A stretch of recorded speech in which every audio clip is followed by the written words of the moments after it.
नमस्कार दोस्तों। आज की बदलती जीवन शैली में सर्वाइकल पेन यानी गर्दन के हिस्से में दर्द होना एक सामान्य बात है।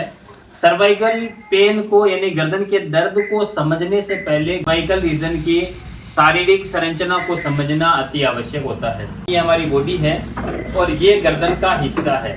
ठीक है, थोड़ा जूम कर लेना भैया ना। ध्यान से देखोगे तो इसमें छोटी छोटी हड्डियां मौजूद रहती है। इन हड्डियों को वर्टिब्रा बोला जाता है और प्रत्येक हड्डी के बीच में आप येलो कलर की नर्व देख सकते हो। प्रत्येक सातों मणकों से 7 अलग अलग नसें निकलकर अपर लिम्ब और थोरेसिस यानी चेस्ट के भाग को कंट्रोल करने का काम करती है। ठीक है, तो ये हमारे सर्वाइकल रीजन का हिस्सा है। इसमें आप देख सकते हो येलो कलर की नसें निकलकर कंधे से होती हुई हमारे हाथ में आप देख सकते हो, इस तरह से हमारे हाथ में आती है। जब इनमें किसी प्रकार का दबाव आएगा तो दर्द गर्दन से निकलकर कंधे में होता हुआ हाथ के अंगुली और अंगूठों तक आना स्वाभाविक बात है।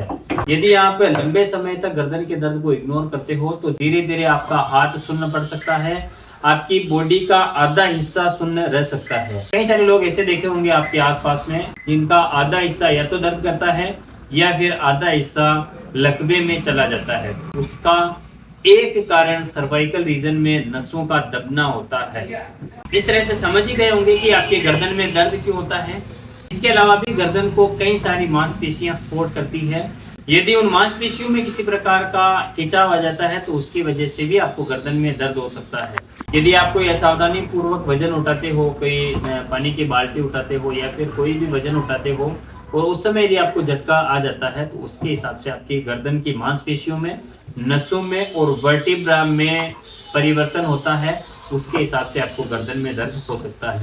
कई बार गर्दन में मौजूद वर्टिब्रा में ट्यूमर होने के कारण भी आपको गर्दन दर्द हो सकता है। कहने का मतलब ये है कि कहीं न कहीं आपकी गर्दन की एनाटॉमिकल स्ट्रक्चर में यदि किसी प्रकार का परिवर्तन होगा तो उसके वजह से आपको गर्दन में दर्द आएगा।